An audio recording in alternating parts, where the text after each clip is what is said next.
सब कुछ तेजी से हुआ तब भी कोयलांचल झारखंड सहित देश के कई राज्यों में 8 से 10 दिनों तक बिजली संकट को झेलना पड़ेगा। कोयला खदानों में भरा पानी जब तक निकाल नहीं लिया जाता है तब तक सप्लाई सामान्य नहीं होगी और देश को हाई बिजली रटते हुए जीना पड़ेगा। फिलहाल देश में अंधेरे का खतरा मंडराने लगा है। कोल इंडिया के इकाइयों से पावर प्लांट को समय पर जरूरत के मुताबिक कोयले का उपलब्ध नहीं कराया जाना भारत कोयले का सबसे बड़ा उत्पादक देश होने के बावजूद घरेलू स्तर पर कोयले की कमी होना कहीं न कहीं सिस्टम पर सवाल खड़ा करता है। झारखंड की कोयलियों से समूचे उत्तर और मध्य भारत में कोयले की सप्लाई होती है। फिलहाल झारखंड की कोयलियां हाँफ रही है। ऐसे में यह संकट अगर दीपावली तक खींच जाती है तो आश्चर्य नहीं होना चाहिए। प्रदेश में डीवीसी के 3 पावर प्लांट चलते हैं: Koderma thermal power plant, Chandrapura thermal power plant, Bokaro thermal power plant. इसके अलावा झारखंड सरकार का भी एक पावर प्लांट है। इन चारों पावर प्लांट को जरूरत का कोयला नहीं मिल रहा है। इनके पास केवल 3 से 4 दिनों का कोयले का स्टॉक बचा है। इन पावर प्लांट में केंद्रीय विद्युत प्राधिकरण के तय मानक से काफी कम कोयला स्टॉक में है। प्राधिकरण की ओर से जारी कोल स्टॉक की स्थिति के आंकड़ों के अनुसार देश के 80% थर्मल पावर प्लांट में कोल स्टॉक 1 से 4 दिनों का ही है। अगर जल्द ही कोयला नहीं मिला तो कई पावर प्लांट में बिजली उत्पादन ठप हो जाने की आशंका जताई जा रही है।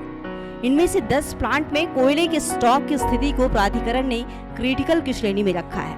13 प्लांटों में स्टॉक की स्थिति को सुपर क्रिटिकल की श्रेणी में रखा गया है। चंद्रपुरा सुपर क्रिटिकल श्रेणी में है।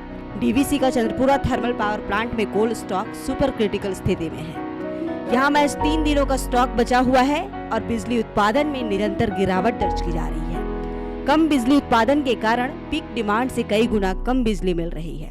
नतीजा है कि झारखंड के जिलों में कहीं 10 तो कहीं 14 घंटे की लोड शेडिंग चल रही है। डीवीसी अपने कमांड एरिया में 600 की जगह केवल 350 मेगावाट बिजली की सप्लाई करवा रही है। जानकारों की माने तो ऐसी स्थिति के संकेत पहले से ही मिल रहे थे, लेकिन इसे गंभीरता से नहीं लिया गया था। नतीजा है कि आज पूरा देश बिजली संकट को झेल रहा है। कोयला अभी बीसीसीएल में 2.3 मिलियन लास्ट ईयर से कोयला अधिक चल रहा है। डिस्पैच भी 5 मिलियन अधिक चल रहा है। ओवरऑल डिमांड भी ज्यादा। हम लोग अधिक चलने से नहीं है कि कंट्री का इस समय में डिमांड है। डिमांड में अभी कहीं भी कटौती 1 घंटा भी कहीं नहीं हुआ एंटायर कंट्री में, जहां तक मेरी जानकारी। हाँ, पावर प्लांट में स्टॉक जरूर कुछ कम है, 4 दिन का है, कहीं 5 दिन का, कहीं 3 दिन भी है। प्रयास चल रहा है। बरसात सीजन खत्म हो गया। इवन 1 आध दिन दुर्गा पूजा में 10वीं के दिन थोड़ा बहुत हैम्पर हो सकता है। उसमें भी हम एरिया प्रबंधक से भी, महाप्रबंधक लोगों से भी हमारा भी विनती रहेगी कि भाई पहले से बात करके जो है हमारा ऑपरेटर्स वगैरह साथ, उस दिन भी हम कैसा प्रोडक्शन मेंटेन रहेंगे, डिस्पैच मेंटेन रहेंगे।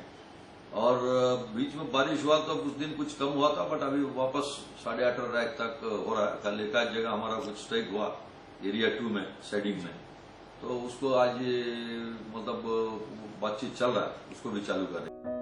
बीसीसीएल और सीसीएल के सीएमडी पीएम प्रसाद ने द न्यूज पोस्ट को बताया है कि बरसात के कारण उत्पादन बाधित हुआ है, लेकिन अब उत्पादन और डिस्पैच में फिर से तेजी आ रही है। जरूरत के हिसाब से कोयले के उत्पादन के साथ डिस्पैच किया जा रहा है। झारखंड से देश के 5 राज्यों को कोयला सप्लाई हो रही है, जिसमें दिल्ली, पंजाब, हरियाणा, यूपी और बिहार शामिल है।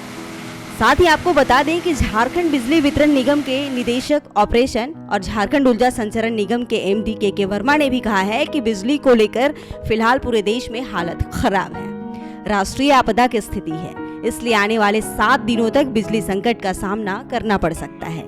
इस बार काफी बारिश हुई है, जिसके कारण कई कोयला खदानों में पानी भर गया है, जिसके कारण कोयला गीला हो चुका है। इसके कारण देश भर के कई पावर प्लांट में क्षमता से कम बिजली का उत्पादन हो रहा है। इस देशव्यापी कोयला संकट का असर झारखंड में भी देखने को मिल रहा है।